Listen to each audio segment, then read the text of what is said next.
right, we good to go? Yes. Good evening, everyone. My name is Kate. Welcome to our Deep Dive Wednesday class with Guy Finley. You're joining us here in Merlin, Oregon. Hello to everybody in the room. Hello to all of our online viewers. Glad you could make it. If you're new today, the format for our Deep Dive Wednesday is that we take time in these classes to explore material that you, our audience, have submitted to us. These are things that you are wanting Guy to look at and explain more deeply. And this includes ideas, insights, readings from any of Guy's books or video, audio programs, any material also from a favorite master, anything that you would like to have greater insight into. So you send those to us. To our contact form on our website. You can go to guyfinley.org/contact to do that anytime. We gather all those questions up, and then when we have our Deep Dive Wednesday classes, we get them answered. And let's see. Hang on one second. I feel like I'm forgetting something. Yeah, so go ahead and please do continue to send in your questions, the material that you're wanting to understand more deeply. You can send them anytime, and we'll save them for our next, if we don't get to it tonight, well, obviously okay, I need to start over here. We have about 7 questions that have come in to us tonight, and we'll get through as many as we can. And what we don't get through, we'll save for our next class, which will be in 2 weeks, our next Deep Dive Wednesday class, that is. So that'll be on September 11th. My gosh, it'll be September already. So yeah, send those in any time. We're going to go ahead and get started now. Just want to let you know, for those who did send in questions that are going to be addressed tonight, if they were longer, we edited them down just so it was easier to read them while we have the class, but do know that Guy read your entire question, and that's what he'll be basing his answer and his exploration on. I think that covers it for the moment. So just a reminder to you in the room, if you would please check your cell phones if you brought a cell phone in with you and make sure that they are off. And online, if you have any tech issues during our broadcast, you know that you can reach out to us in the question box or the chat area, depending on where you're tuning in from. You can also send an email to support@guyfinley.org, and I'll do my best to help you. And did I cover everything? I think I did.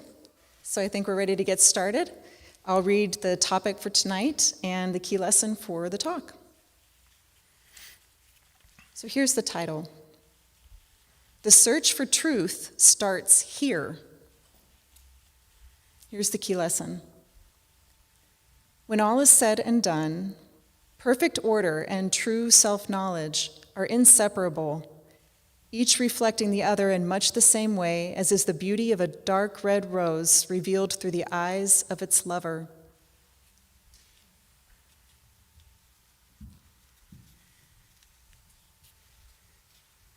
That's it?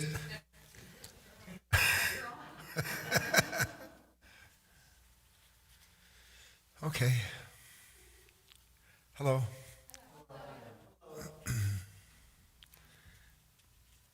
If you're joining us for the first time on a Wednesday, let alone what we call a Deep Dive Wednesday, I'm glad that you're here.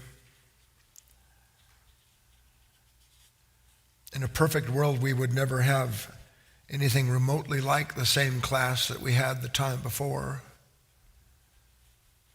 But there are certain common characteristics with every one of our gatherings in the name of God, in the name of truth.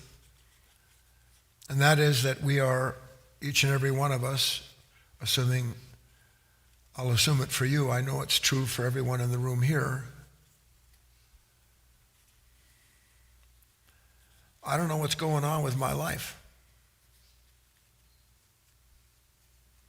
There are days when it feels like I've got it all nailed down, and then the next day it's me that's nailed to a cross, struggling to figure out, what do I do with this pain?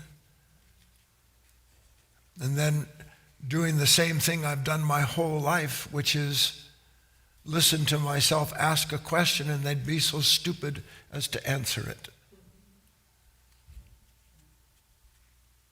That's the end of the meeting.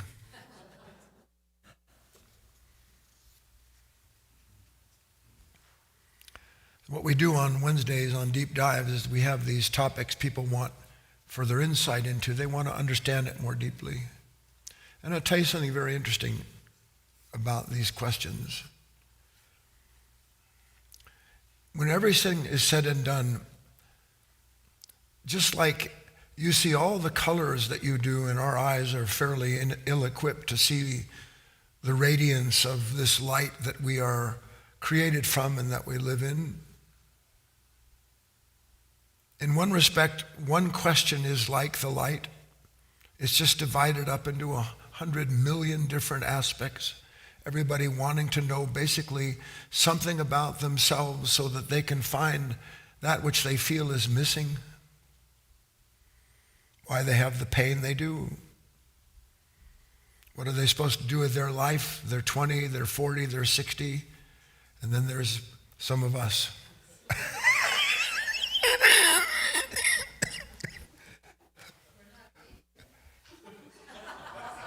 Ageless, is that what you said? Oh, I see. We're not 80 yet.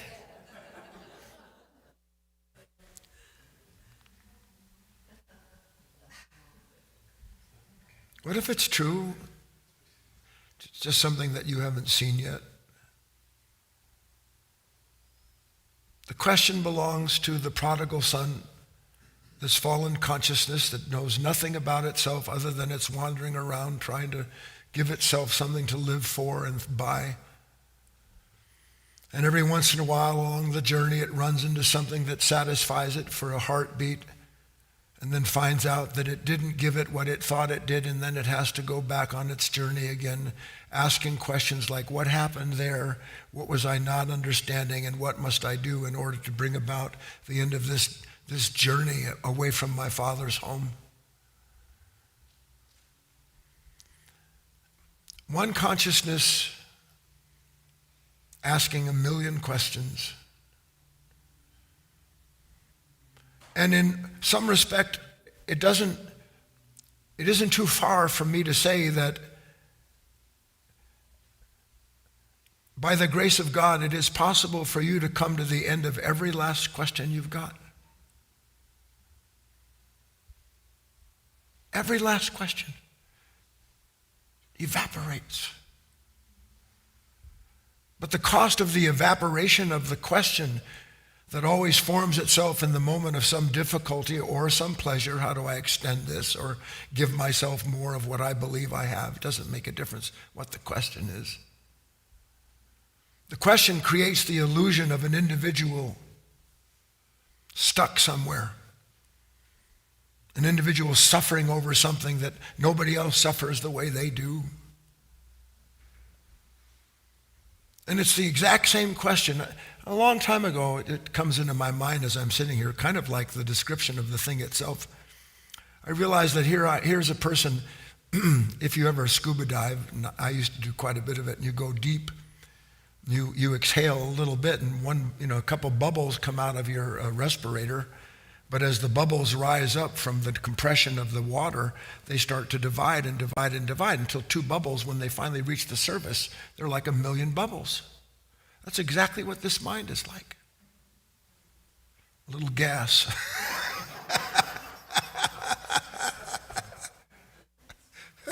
Looking for the surface.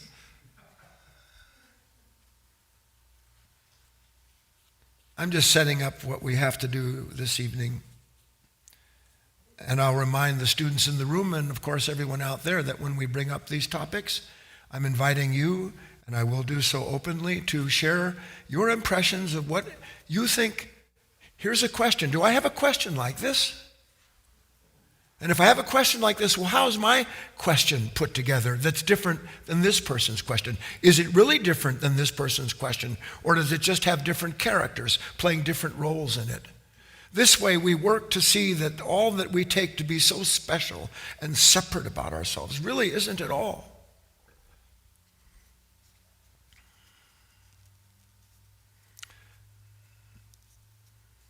One of the things that makes sure that I have no people that want to stay with me for a long time is when I say things like this. There's nothing special about you at all. Even if you have the love of God in you, that doesn't make you special. It may be that God has given you something special, and if you have that love of God in you, then that might be considered true. But your task is to discover the truth of that, and in realizing there's nothing special in you, and that what you need to do to understand the special gift that you've been given is to see that beyond the shadow of any doubt, so that you never fall under the illusion that there's something unique and special about you. Human beings are as common as the hair on a skunk. Just different colors in different places and with different odors, I might add.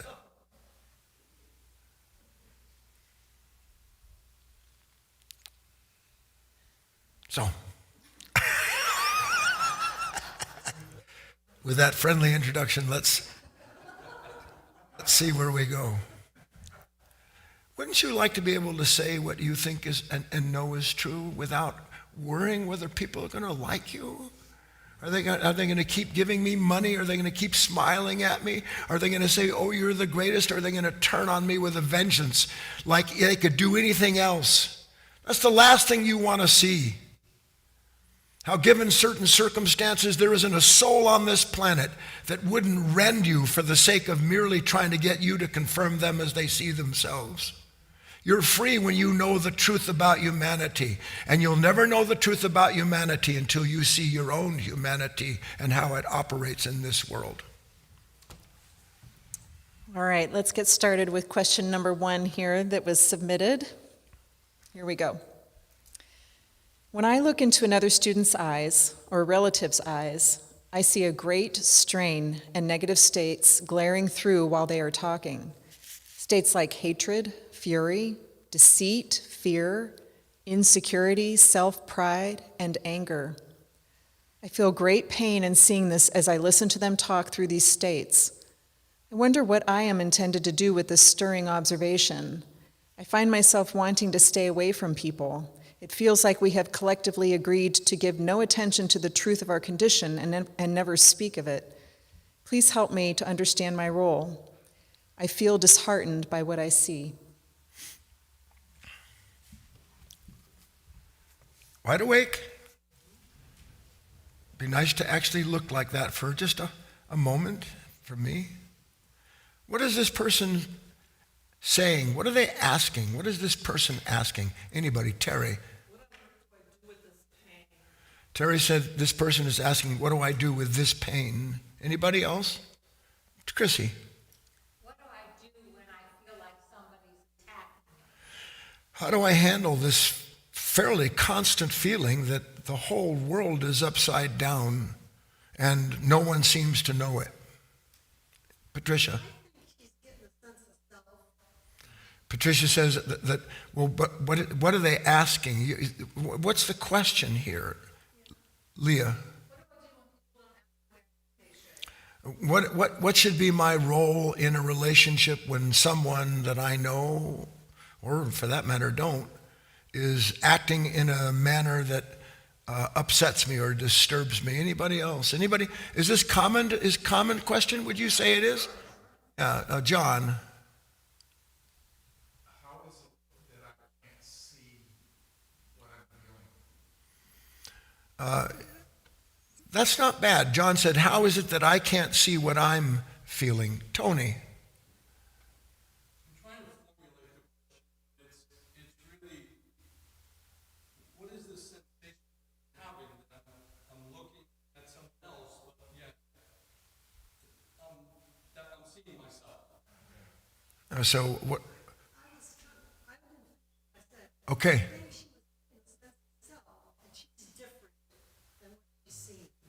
Yeah, but you're analyzing the question. I'm not interested in the analysis of it.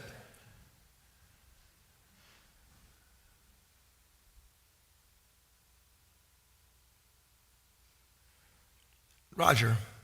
Is what I'm seeing in other people's eyes, is that something that is within me? Okay. Let's just sum it up like this, shall we? It's almost invariable that I'm going to wind up talking to someone that when I'm talking to them, I'm not bothered in the time that I'm talking with them. Is that a fair summary, would you say? He irritates the bejeebies out of me. She gets under my skin like nobody's business. This person looks at me like there's something wrong with me. Little do they know. Just thought I'd add that. So I answer this question, I'm going to address it in a completely different way than you might expect, which is why we have these meetings, isn't it? Because what do you do in those situations? Let's touch on that first. You do just what this person does. What do you do with every moment of your pain? Is it exploration or explanation? Explanation. And the explanation invariably does what? No matter how I explain it to myself, doesn't it lead me back to another question? Doesn't it?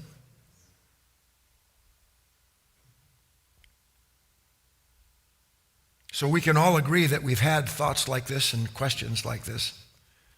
But how many times in your life has the most important question in the world, and let's slow down for a second, when someone's upset you and you have a question about what's going on, is there anything more important in the whole world in that moment other than getting down to the nitty-gritty? That's it, isn't it?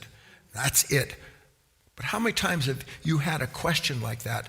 Incidentally, the reason that it becomes all-consuming is because of the depth of identification with whatever it is that's been stirred in you. How many times have you asked that question and then completely forgotten that you've asked it until the condition appears again? Yes or no? So everybody can hear. Yeah, what's this about? Why is he like this? Why are they this way? Look at the world. Oh my God, I'm melting. And then a check, a good hair day for some, anything, and the question's gone. The identity is evaporated because the condition that created changed, and my identity is nothing more than a temporary reflection of a condition that I don't know how to deal with.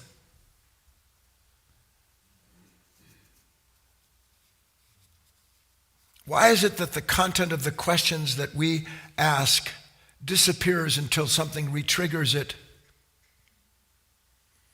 And then when it's re-triggered, why is it that it proves to us how sincere we are in asking that question? Don't you think you're sincere when you're asking a question? I remember, gosh, it was so long ago, down in California, I'm pretty sure, yeah, when myself and another man, we were like CC riders back in the day. We traveled every week, 5 different locations giving talks. And one day I had this impression. It liberated me to a certain extent. And the question always came up after I gave a talk. Somebody wanted to know, why did I say those things? Why would you say that? And I used to think that I had to answer that question, just like you think you do it now. You ask yourself a question, you think you have to answer it, don't you? Oh, what a blessing it is one day when this mind asleep in the dream it is and disturbed and unidentifying with the disturbance, and it asks a question and you look at it like a bug flying by you.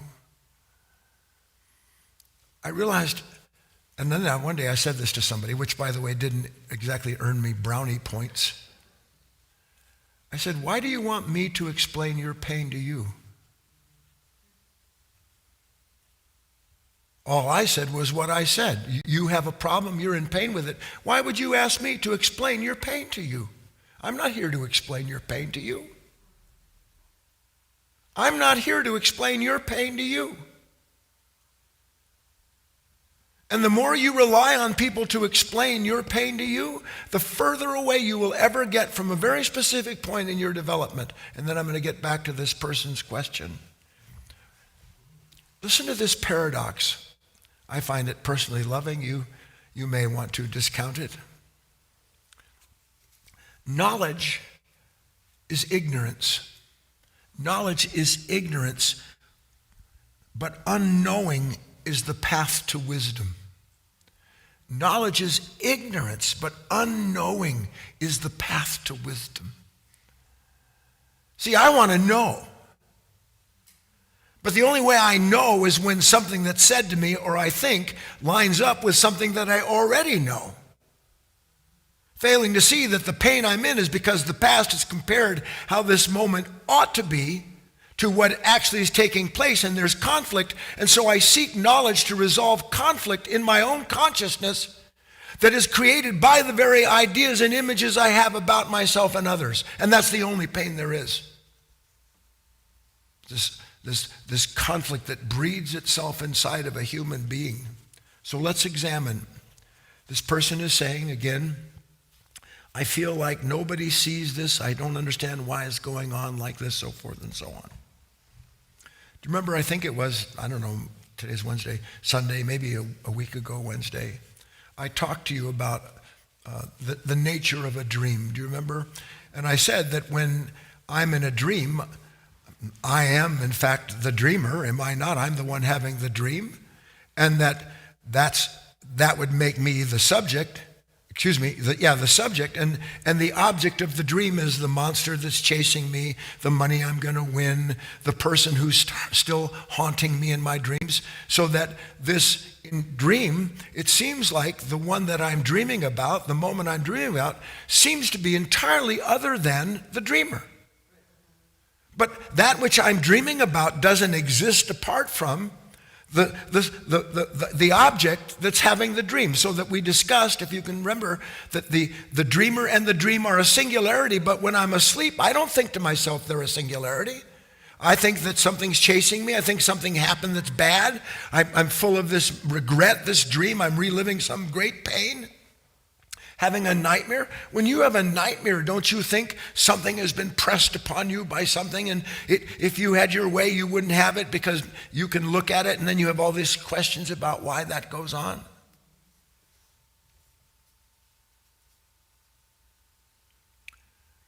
Well, if you can make this jump with me. So I wake up and I think that my eyes have opened and now I can see the world as it is. But I don't see the world the way it is. I see the world through the same consciousness that's having a dream when my eyes are closed. I see you who's rude, crude, selfish, self-centered, angry, glaring. I see you, meaning I see you, the subject, as other than the object. But there is no relationship outside of this object and subject. They are a singularity. But what happens, and part of this beautiful unknowing that has to take place, this no mind, this woo-wee or whatever they call it, whoopee. Well, one day you'll understand why they call it. It was really meant to be whoopee, not woo-wee. Something you realize, you know what? When you bring this activity, which I'm not it's just coming. I'm just look at they're just there, and then I'm here as the passive instrument. And that when you bring these two things together and there's an intersection, that in the moment of that intersection, by the nature that they have been brought together, they create something that is neither one or the other. Do you understand that much? Yes?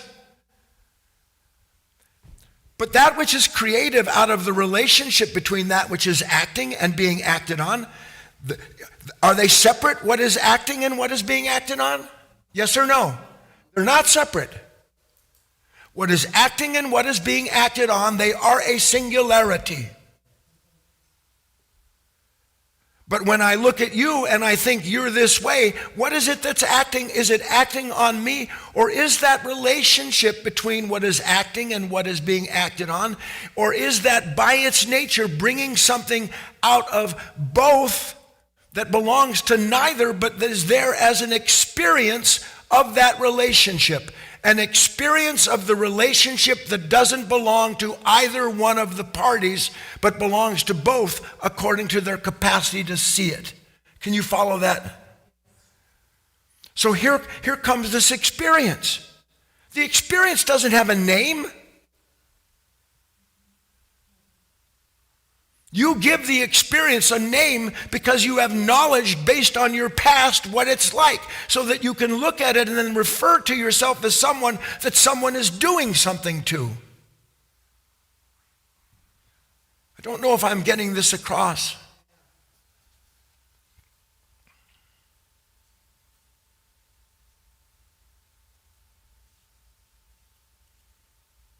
The relationship between myself and another person always produces a certain kind of experience. Call it pleasurable or painful. It doesn't matter. Because what you call the pleasure or the pain of that experience, by its nature, is impersonal until something personal in you tells you what it means. And then it tells you what it means so that then you know what to do about that mean person. Are they mean? They might be. But what has that got to do with you looking out and seeing a world that you say is set against you, or others who are, because hidden in this, and this is what Patricia was alluding to, why can't everybody be like me? There is no you. You're just sure there is because of the extent of identifying with whatever the negative expression of that moment is. That's all that's there, is identification with a certain disturbance, listen to me, that can't be left to wait its turn. Because if I just wait its turn and I see that the whole thing is turning, then I'm part of the whole of that movement. And if I let the whole of that movement do what it does, there's no me to who it happened to at all. So I don't have to have an enemy. I don't have to look at this moment and blame it or despise it, or look at somebody that isn't agreeing with me and blame them for being so ignorant as to be negative. I'm not negative, you are.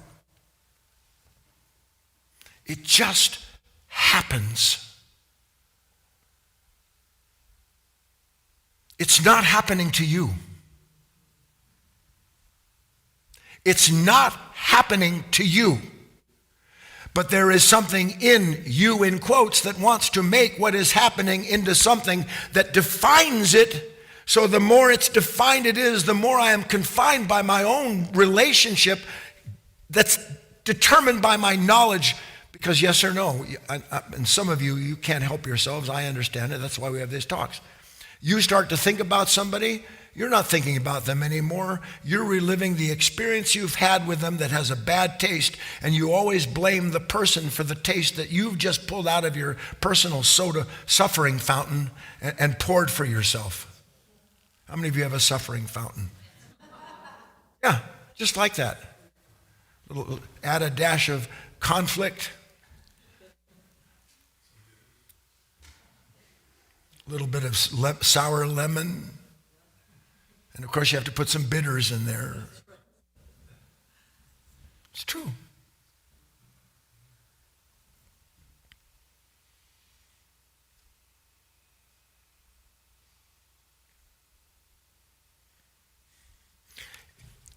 One more comment on this.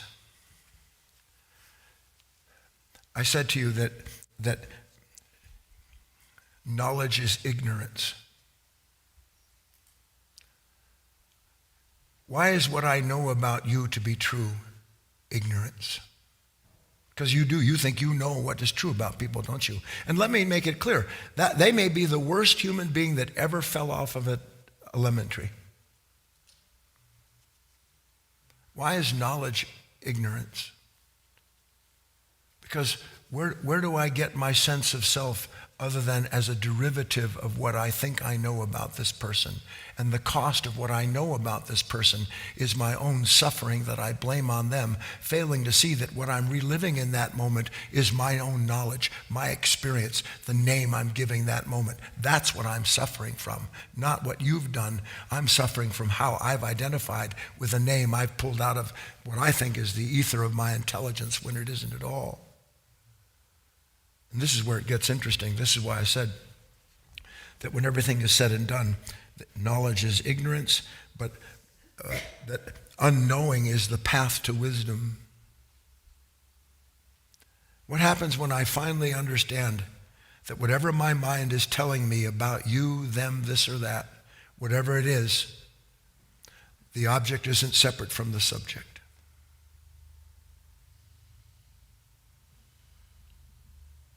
See, you think you're separate from the person you judge. You're not separate from the person you judge. The judgment came out of a relationship between between something that was acted and something that was being acted on, and there came a disturbance, and I have to know, I have to give the disturbance a name. I can't live unless I know what it is that you are, what it is that's happening to me. I can't bear to be in this much pain unless I prescribe for myself why it is this way and what the prescription is. I can't bear to let things turn and prove to me there's no center to the moment save for an imagined self that creates it.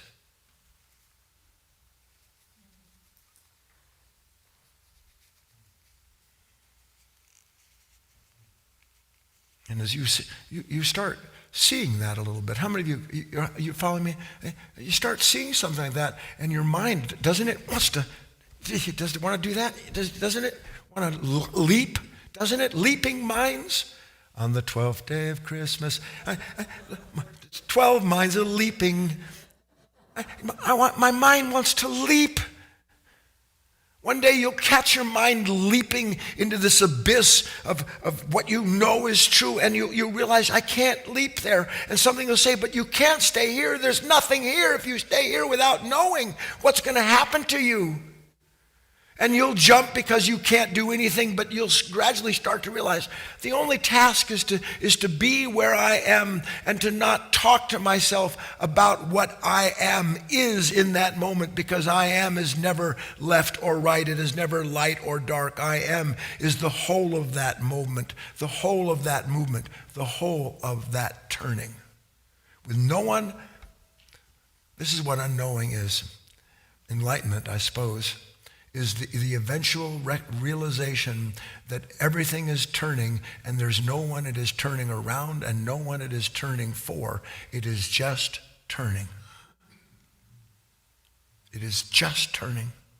And you, though you don't understand this yet, you are given the gift of not just being aware of what has acted and what it's being acted on, but you as a human being are given the gift of being in that moment, not just aware of the content, but of what is created out of that content, and in the awareness of what is created out of that intersection, the understanding that it's a temporary appearance born out of a marriage of forces, and if you just allow it to be what it is, it goes on, and you're harmless, you're innocent. You've acted from love. There is no self in love. There is no self in love. Then all you have to do is examine yourself, because I guarantee you, if you talk to the person who wrote this question, they're talking about people they say they love. And you sit there and you inwardly you sneer, you snarl, you bite, you scratch. Impatience jumps up and wants to pull that person into some kind of pit where you can make sure they understand what's wrong with them. And then one day you see how cruel all of that is. And by the way, how cruel you've been to yourself, identifying with the content of this past that wants to pull you into it so that it can make yourself feel real. Let's go on.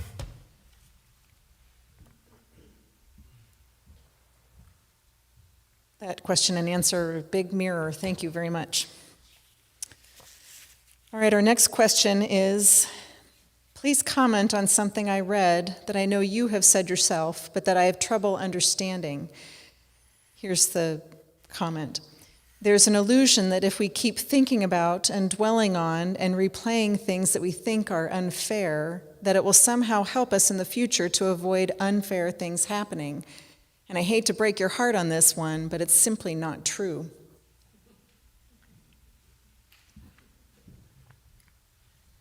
Well, now we have a real pickle, don't we?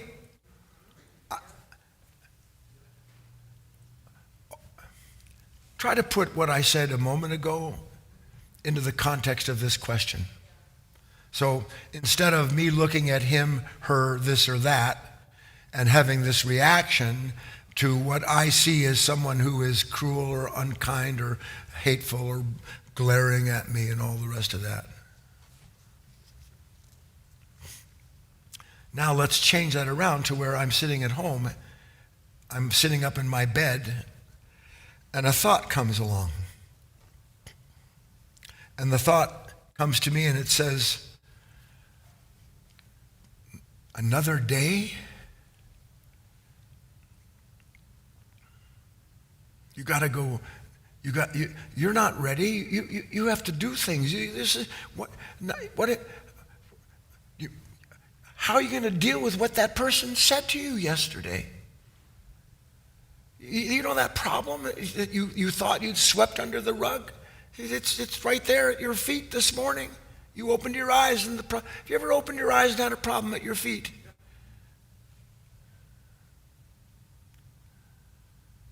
And so all of a sudden, this exact same relationship, here's thought that I believe is different than the object that it's acting on. So thought is subject, me as the one experiencing the appearance of that thought as the object, and I sit here as the object and believe somehow or other that thought is real. That thought proves that thought proves I have to be afraid.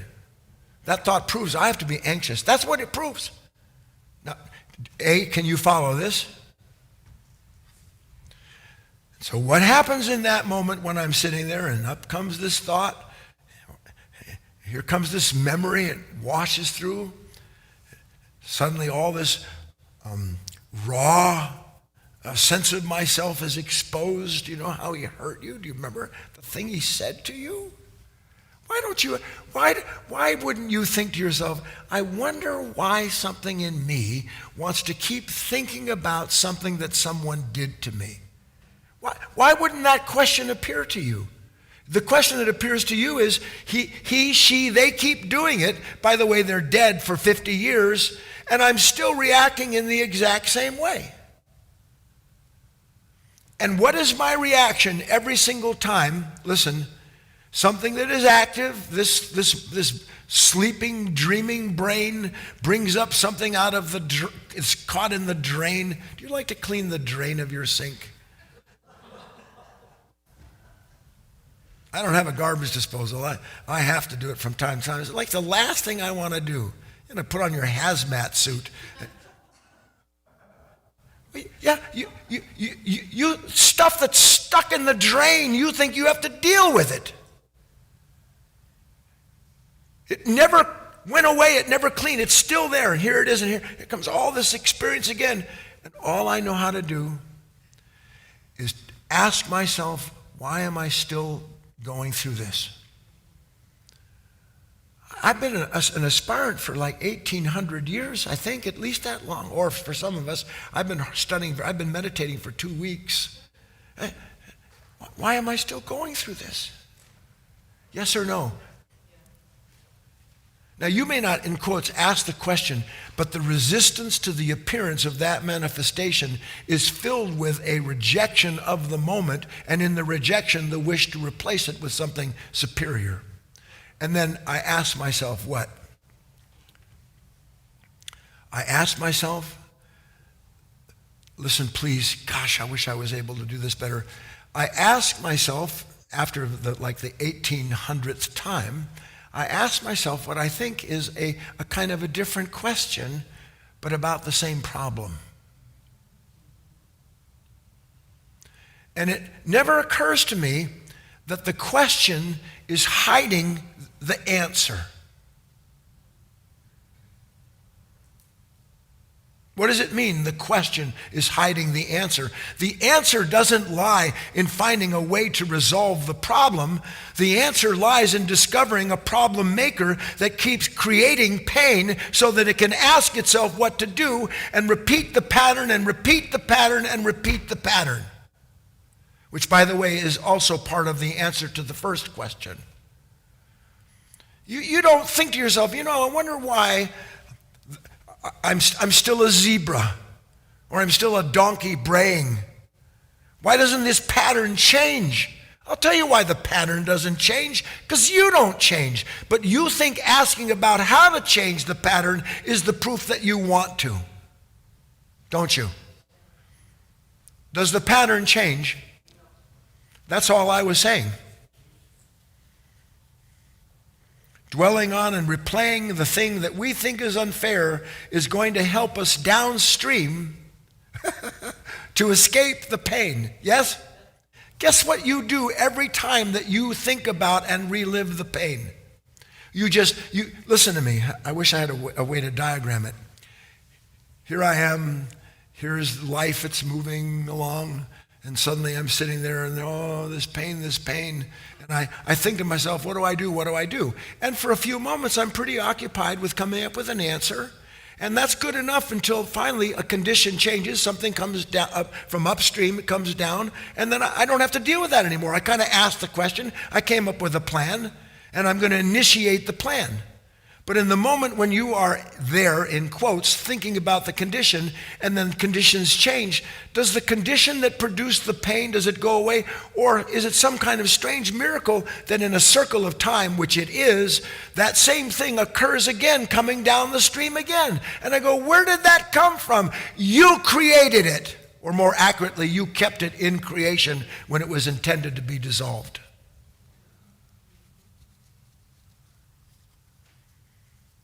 What if you knew that? How many of you have daily pain? Come on.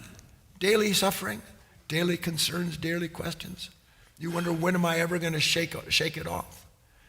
I'll tell you when you shake it off. When you shake off the love of the identification with it, and that you don't want to think about it anymore because you see thinking about it is secretly thinking about yourself. Thinking about the problem you don't want is secretly thinking about yourself, and the self that you're thinking about isn't you doing the thinking, you're being thunk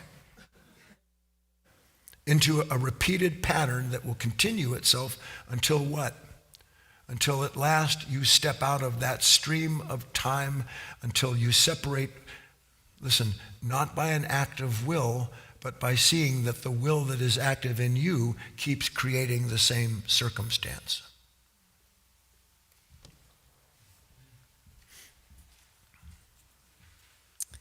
All right, here's our next question.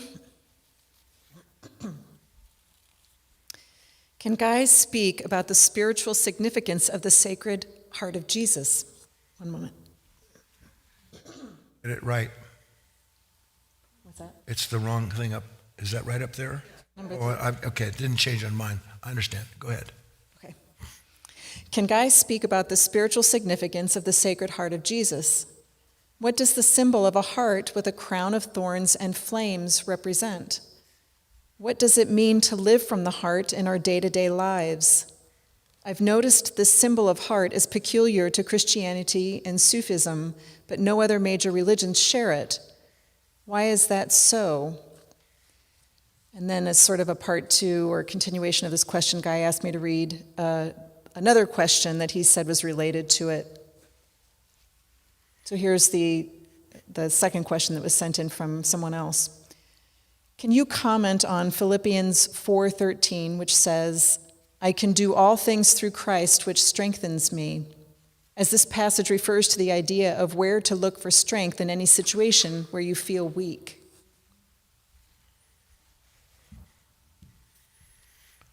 Go back to the first part, please.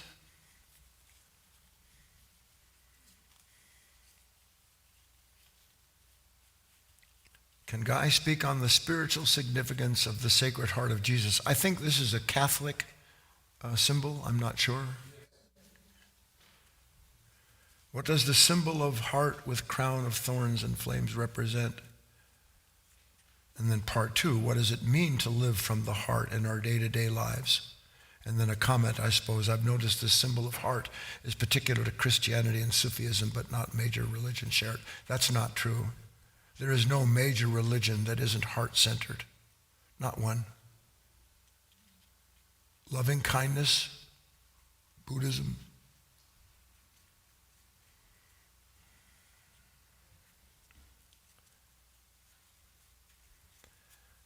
I'm always happy to look at questions like this, to dive into them. But I'm also reticent because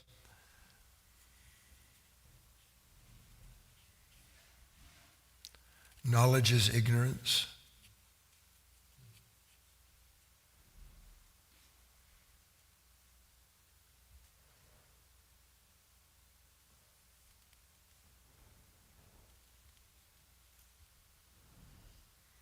And knowledge is ignorance because the minute that I think I know what something means, in that same second, my entire understanding is cut off from a completely different level of being. And not only that, but I'll fight with people about what I know is true. Which is why you have wars going on all the time. Imagine a war over the way I see things is different than the way you see things. When if we could see it all, there'd be no war. If you could see it all, there would be no war. If you could see yourself as you are, in two meanings of the word. One, the way you are is a spring-loaded pain device. Something that cannot wait to find a subject to blame for the pain, that can't be separated from the object that perceives it. And the second reason it's ignorance is because the only way there can be this idea, this symbology that I relate to life through, is if I rely on that symbology in order to define my sense of self in any given moment where the question comes up.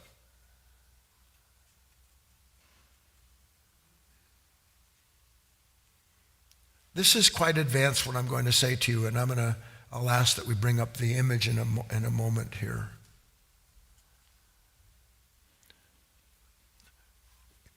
What is a word of any kind?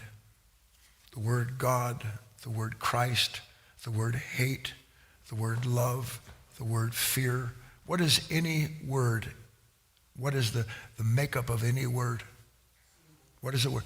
A word is a symbol.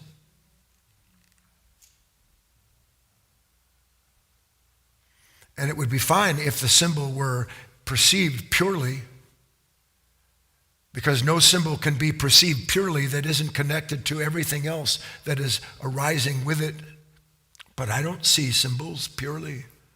I see purely what I believe that symbol means, and if you don't see the symbol the way I see it, you and I are going to have a rumble. Words are symbols. Can a human being live without symbols?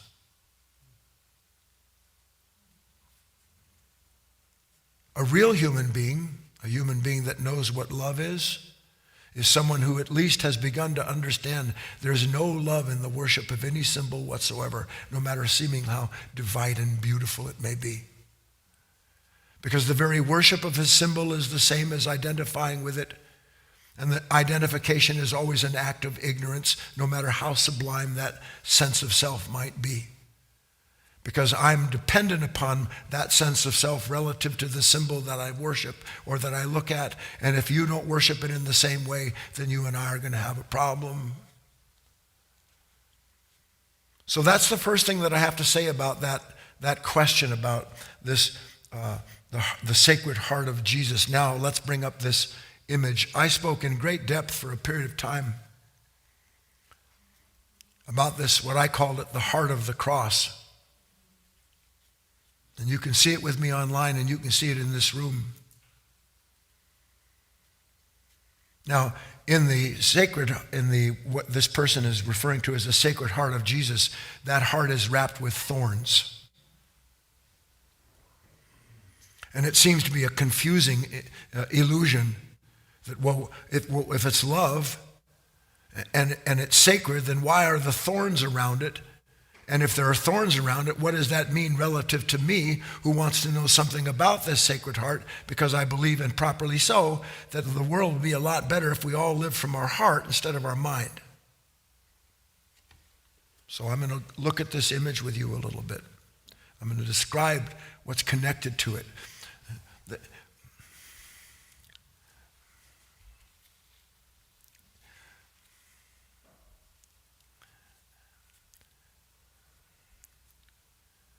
Do you know why you want things just to be done? How many of you want?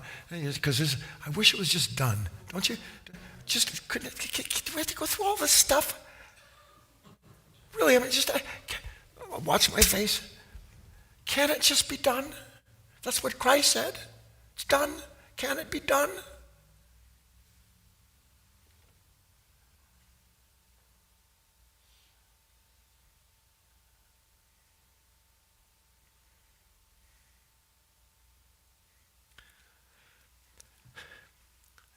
Of all the people in the world that you would never think that I would quote, I'm going to quote for you something from Woody Allen. Oh, it's profound. I was stunned.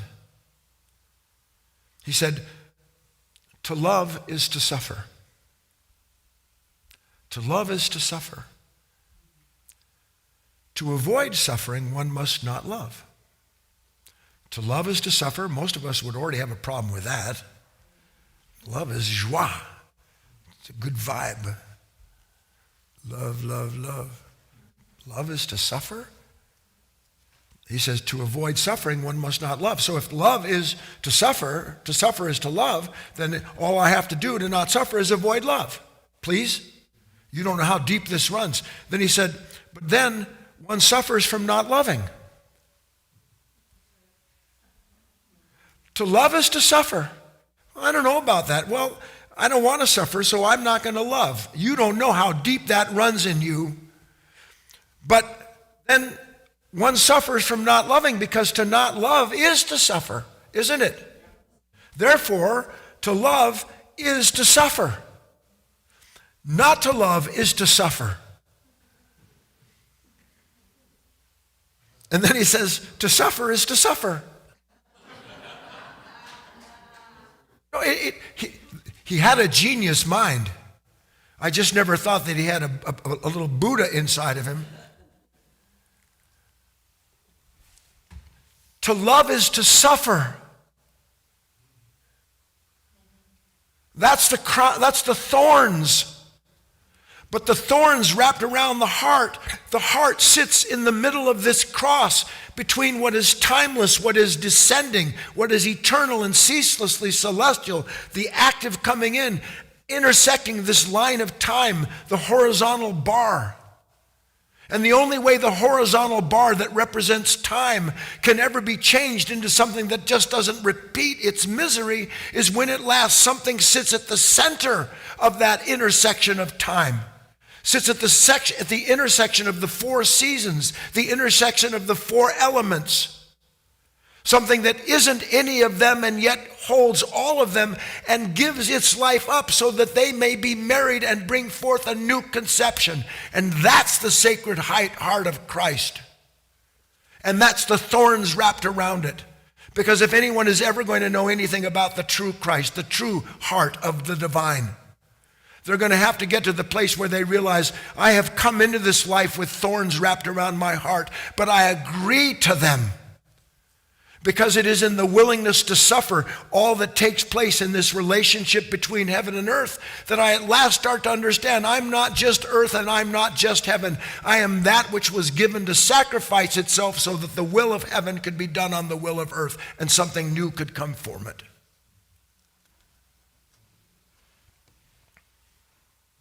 Bring up the next part of that question because it's intimately connected to it.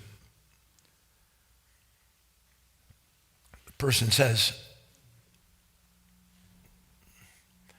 can you comment on Philippians 4:13, which reads, I can do all things through Christ, which strengthens me. Then as this passage refers to the idea of where to look for strength in any situation where you feel weak. I can do all things through the heart of Christ, because through the heart of Christ, through my willingness to allow what appears in the moment to serve the purpose that it has appeared, which has nothing to do with my personality, nothing to do with me as an individual at all, but rather is serving this constant, beautiful reconciliation between different levels of being. If I live in that heart, I'm going to suffer. What about you? How many of you like disintegrating because you're getting older? Anybody? Nobody wants to get old. I don't want to suffer because of my children. I don't want to suffer because of my wife. I don't want to suffer because of that idiot that I keep running into who treats me the way that he treats me, or that she says these things about me and it's wrong. Why am I always on my back foot defending myself? I don't want to go through any of that. But that belongs to this passage of time, doesn't it? Because the personality, all of the essence that formulated itself into this me, there it is, and it's rolling through time. And it could never change.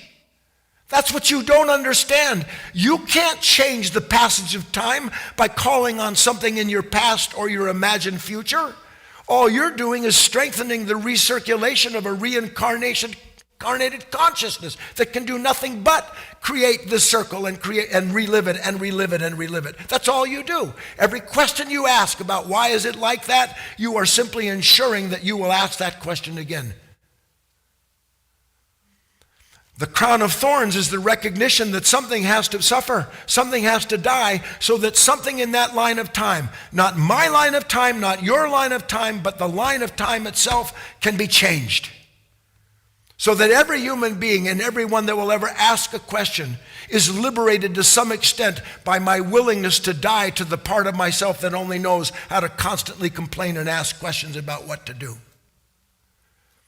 But it takes place in an order of time too great for the eye to see, doesn't it? Remember we talked about that? Who can see this immense river? A river so great that it holds all the constellations, that all of the universe, everything in the universe, part of it, everything. And every last thing acting on every last thing, no part separate from any other part as it moves, as that circulation runs. Oh, but there's a little snag in my circulation. Do you have any snag in your circulation?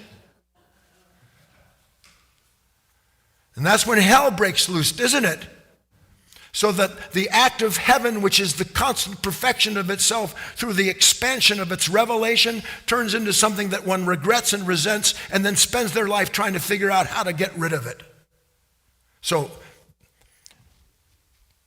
I can do all things through Christ, which strengthens me. What does that mean?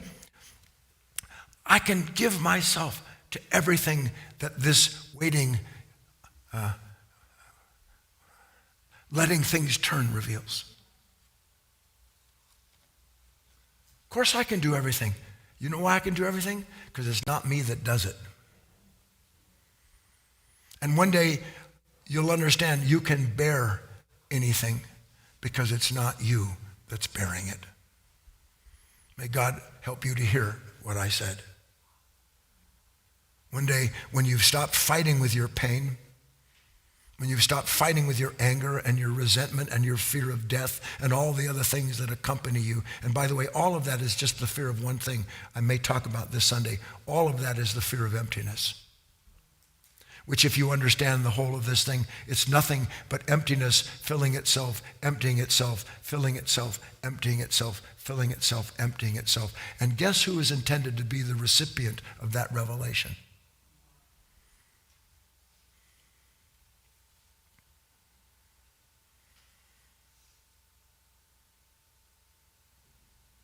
You know what the last thing is that most of us never, ever think about, ever? Ever? Is how much pain someone's in that we know. Because all we want to do is blame them for the pain we think they're giving us. And then you realize it's not their pain and it's not your pain. It is a pain that appears because those two conditions come together. Listen to this.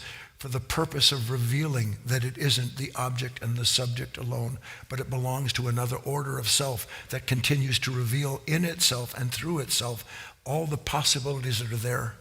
But when that pain is stopped, because I don't want the appearance of it, it's a problem to me. When it's stopped, everything about stopping it brings an end to the circulation of the celestial being. Just like that. And when the circulation stops, guess who dies? Very silent in here suddenly. The soul.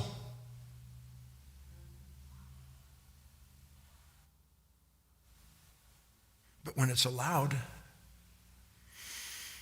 it grows. And the paradox is that it doesn't grow into anything. It grows into its own possibility that was celestial to begin with. Meaning growth is the realization, not the act. Growth is a realization, not an attainment.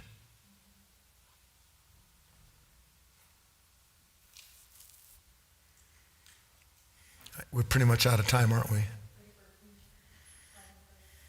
I think I did okay. Well, I want to make sure that I address these things as fully as we can do it. Okay. All right. Oh, 5-minute break. Let's take a break. Come back and have our dialogue.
All right.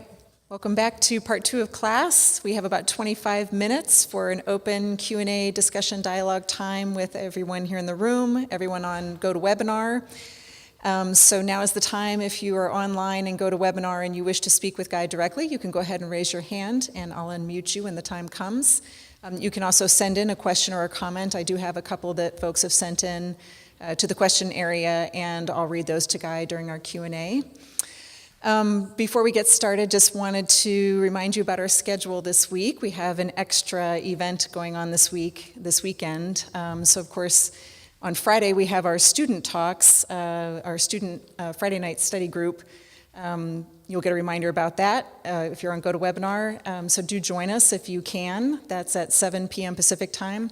And then on Saturday, this is actually one of our work party weekends. So here at the foundation, we're going to have a work party where local people come and clean up around the grounds, and then we'll have a nice lunch afterwards. And after that lunch, we'll have an open sort of dialogue with Guy that we're going to live stream. So it'll be our lunch discussion with Guy on Saturday, and that's at 1:30 p.m. Pacific time, and it will be broadcast on YouTube and Facebook. So just so you know that you can tune in for that, and if you can't make it, there will be a replay on both of those channels per the usual. All right, I think we're ready to get going here. Just wanted to let you know on GoToWebinar, if there is someone who does raise their hand to speak with Guy, we've got a little audio gremlin going on right now where there's an echo. A couple of you have noticed that, and we're working on getting that fixed, but our temporary solution is that when you come on to speak with Guy, I mute Guy, and then when Guy comes back on, I mute you. So you won't actually be able to have a discussion back and forth. Just wanted to let you know that. That's why you're getting muted again if you do raise your hand. But we're going to fix it. Well, I suppose we could, maybe. If we can figure out what's going on, yes, we are going to fix it. Yes, we will fix it. What else did I want to do? I guess it's up to me now. We do have a couple of written questions. Hang on, I need to grab my computer. No problem. I have something to say anyway.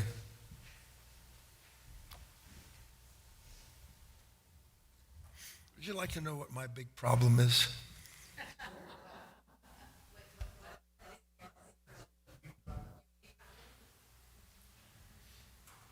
I've been asked to teach people who live to know that only unknowing can save them.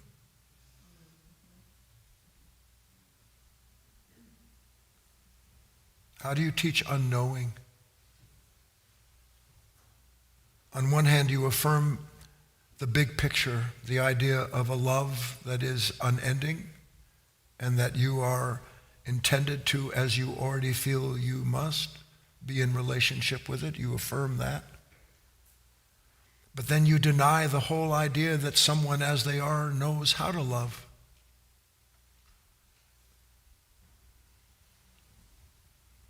It's an amazing thing. My enthusiasm in this, my passion, if you want to use the word, is how amazing it all is. You couldn't, it's beyond knowledge. Only love can teach you how to love.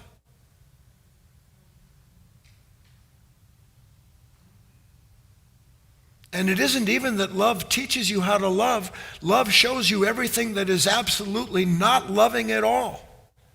And then when you make the mistake of identifying with it because of the derivative sense of self, you get to taste how sour it is to be a human being trying to impress others as an authority or some kind of prominent figure who's near perfection. All of that has to go. How do you sell that? You can't. Sell all and follow me. That was a popular phrase that Christ said, wasn't it? Yeah, leave everything. Leave everything that you love. Well, I'm not ready to leave everything I love, said they, because they hadn't seen that what they loved was the source of their pain.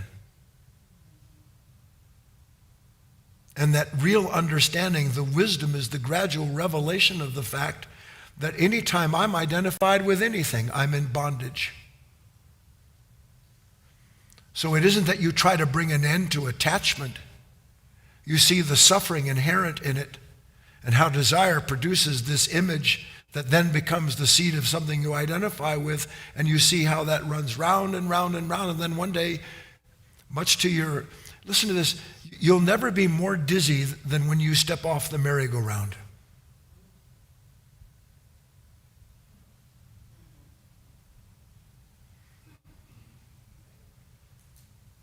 Okay. Oh.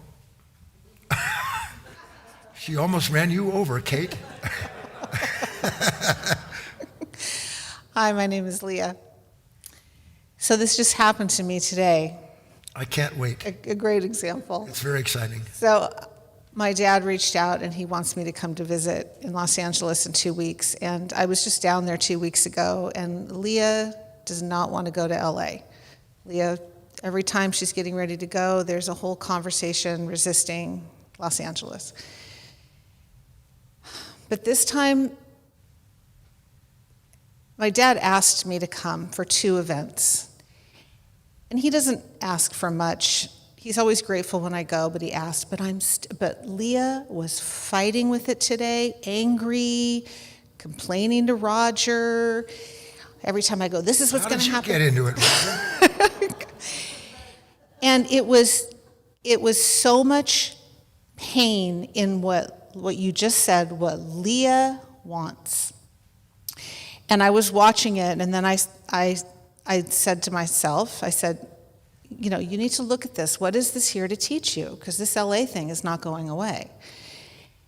And I stopped, and I called my dad, and I heard his voice, and he talked a little about what was happening.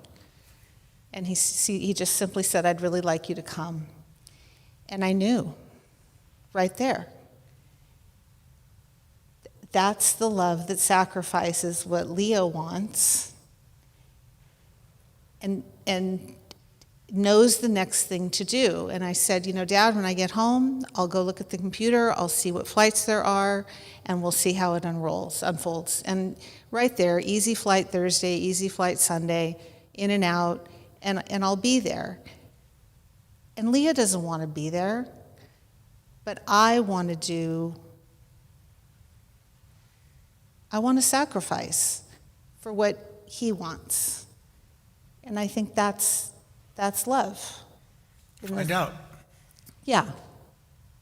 That's what love is. Right, and what you said, I don't know what it's going to bring.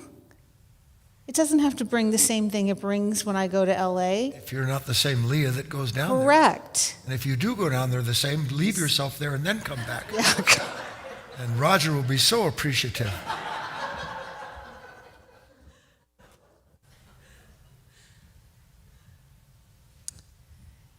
All right, we have Nick raised his hand, and my team has asked me if we can just quickly see if there is an echo, so I'm going to unmute you, Nick, and go ahead and come on and speak, and I might stop you quickly and start over, but go ahead. Hello, this is Nick. What? Am I echoing? I can. Do you hear an echo, Nick? No, I know do. you guys don't. You know. Sorry, Nick. I'm sorry. Do you hear an echo? Yes. Okay. Go ahead and mute Guy, please. Go ahead, Nick. You can go ahead. Hello. Okay. Hi. I'm not sure if I'm on or not here, but I guess I'll just keep talking. Guys, thank you so much. And thank you, Kate. And I'm going to repeat something I said, Guy, because it stuck with me like a bullet that's been shot me, the gravity of a new goodness. You said that a couple of weeks ago. Yes. And it's still stuck, you know. And, you know, you said something, an additional talk about the relationship of the divine infusing. And I'm kind of butchering that a little bit, but it feels like within, like my internal, there's a relationship within that divine where everything's kind of ordered. Like I think of shavings of iron with a magnet, they kind of get ordered a little bit, not perfectly. But that's kind of going on. But the other thing I wanted to say is that I'm really trying to focus on how well I see how well I watch and how well I listen. That's kind of what this all is about. And I was kind of want a little feedback on that, but I'm going to close with you talked about doing and seeing, which is action and contemplation, of course, and the doing business is not changing lanes, right? The doing business is not image polishing and so forth, and I was not all that kind of carrying on. And I was just thinking, so what's my action?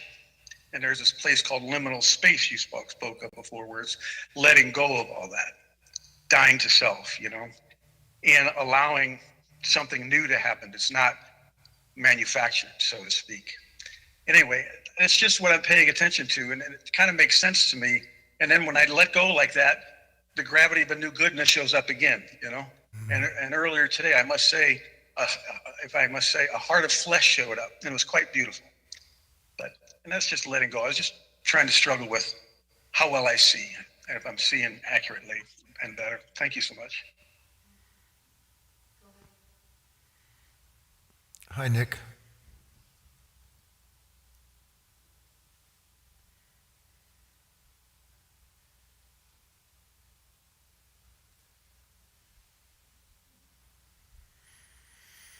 Analogy I like is what I call the magic hour, when I'm coming up the mountain, the sun is setting. Almost any moment at the beach, hiking and feeling the sentience of old growth trees, or the magnificence of a powerful river. Do I have to try to see that? Is it a work for me to see that?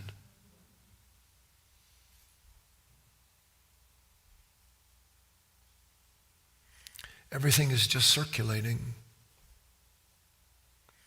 That which I see, and that which is seeing it, and that which is born out of the relationship between the observer and the observed, the beauty, the moment of the grace, of the harmony, of the light, all of that's just moving. There's no attempt to see. So if I'm, in quotes, trying to see, is there circulation? Or am I part of something circulating through my mind that without knowing it, and you can't, look at, I don't, how do I say it? I didn't know the things that I know today yesterday. Because the more understanding there is, the less of a knower there is. There's just this clarity. There's just a circulation that allows for a communication and a communion with ideas that ordinarily are out of reach of the mind, trying to struggle with something.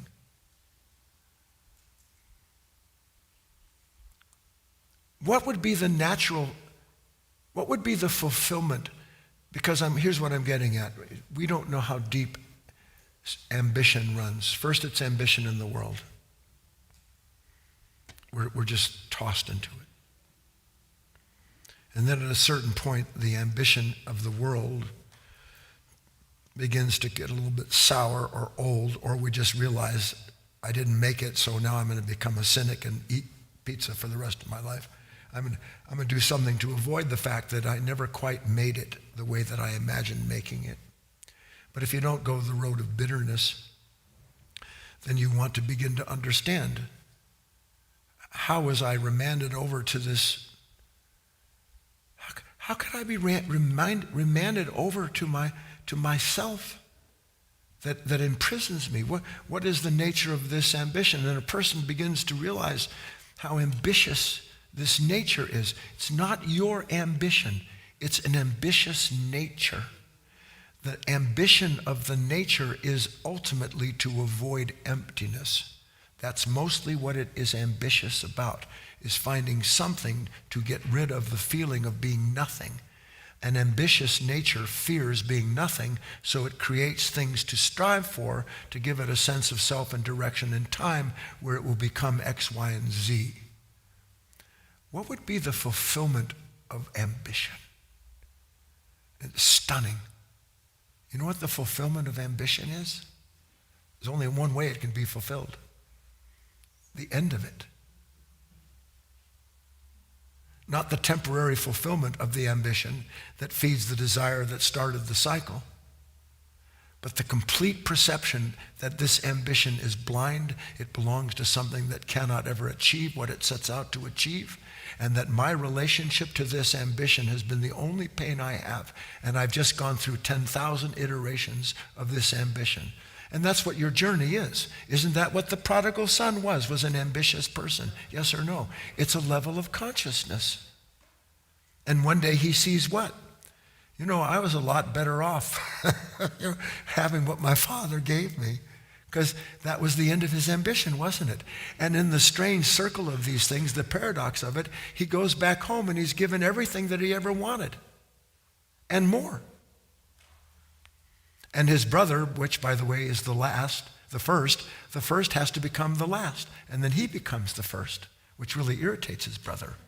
And it'll really irritate you too as you go through this journey. But that's part of it. So that's my answer, Nick. Keep going. Keep going.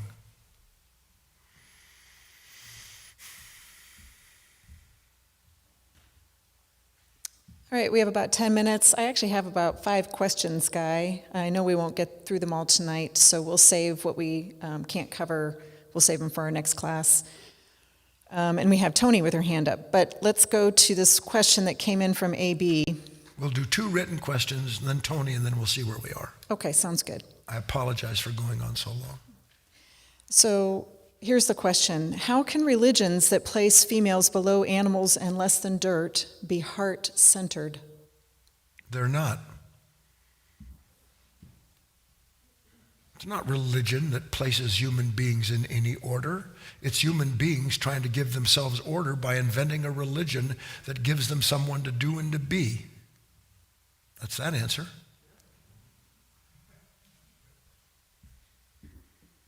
You can't let go, can you? You just can't let go. You just want something to hate. You say, no, that's not true. Yes, it is. That's what you love, is anything that you can be set against because of how clearly it defines you as someone who knows how things should be. When knowledge dies, love is born.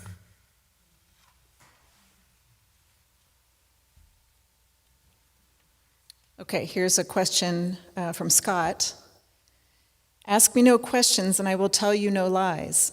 So to awaken is to know, to sell/lose the question/problem creator? Well, that would be nice. By George, you've got it. Now find out.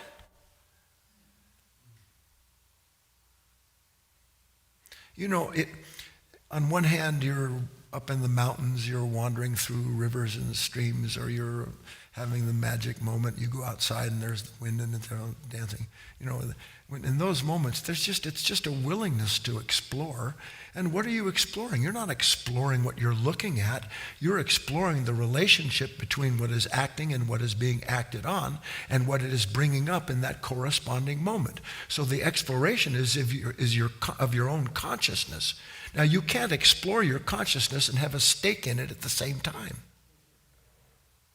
It's unfolding, it's unraveling, it's revealing what it's revealing. You're experiencing the revelation.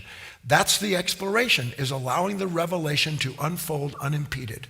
That's real exploration. But I don't want to explore that way. I want to explore as someone who goes and sets a stake on the ground someplace and decides this is a good spot, that's a bad spot, and other than that, I'm not interested in anything. That's called ambition. So the question that Scott's asking is, what do I have to do? Meaning, ask me no questions, I'll tell you no lies. To awaken is to know the self, to lose the question problem creator. When you see the question problem creator, you won't have to ask yourself, should I lose it? Do you have to ask yourself how many of you do you ever lay in bed at night and hear this? Huh? You never hear a mosquito?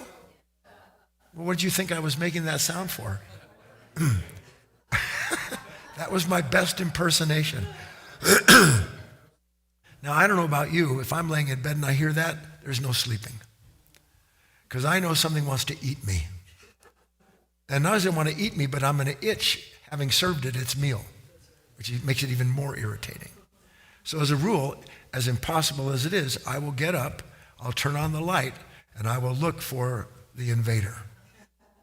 I do. From time to time, I've tried pulling the sheet over my head, but it gets too hot. When you hear the predator, when you recognize it, anything that's prodding you, pricking you, pushing you, pointing at you, trying to get you involved and to figure out, what is this pain? What do I do? Where do I go? Any bit of that is something serving itself from your life. Then you don't have to think to yourself, what do you do? It'll be as instantaneous as you recognizing there's a problem in your bedroom. And it's not Roger.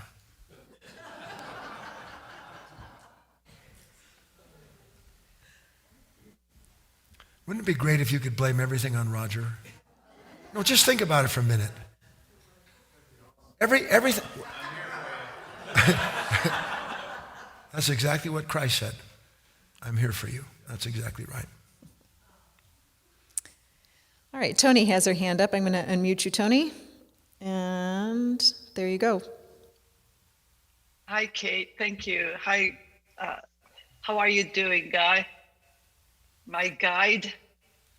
All right. So how about the ambition to leave this world a better place than when I found it? And I'd like to, I'm not a fan of JFK because I am attached to this need to respect women equally to men, not more than men, just equally. So I'm not a fan of JFK, to be honest with you, but I do like, he was an orator. And I find myself needing to quote him to you tonight. He said, "For time and the world do not stand still. Change is the law of life. And those who look only to the past or the present are certain to miss the future." And you know what? That does resonate with me as a human being, as a humanist, that's my religion, humanism. And is that an ambition? What is that? Okay. Hi, Tony.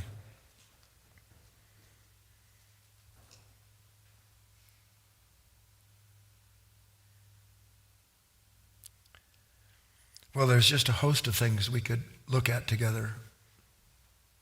We can start with what you said, and then I'll bring up something that is not intended to undo it, but to enlarge perhaps our willingness to see it in a larger frame.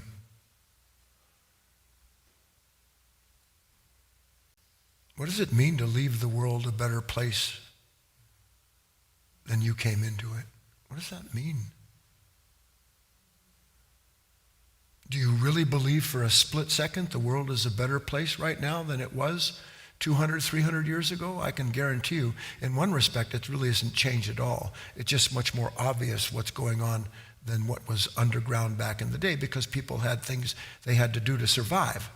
But now that we have mostly what we need to survive, then we can just cause as many people as we want to suffer because we want from them what we haven't been able to give for ourselves. But what if leaving the world a better place has nothing to do with an idea of today it's today and tomorrow will be a better day because I'm going to make the world a better place? You can't make the world a better place, but you can be a better person. And what's a better person? Someone who dies to bitterness. Someone who understands what it means to love their enemies.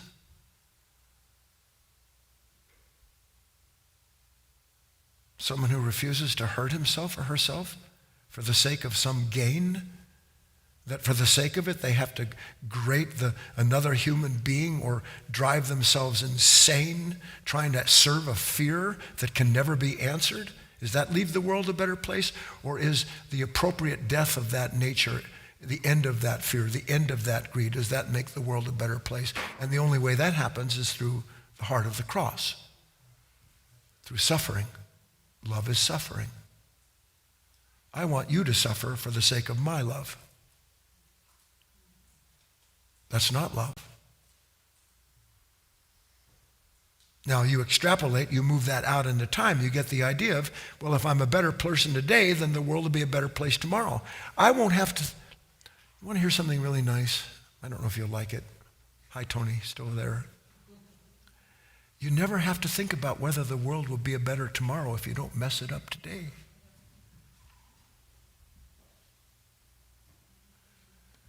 You don't put your little claws into something. You don't punish someone with your impatience. You don't sit and read about how in the old days the patriarchs had the women less than dogs, and you start chewing on a bone. No, you give it all in the moment as best you can. Now the other part is this. I was watching I don't know when it was, I was watching this movie. It had something to do with the Vietnam War.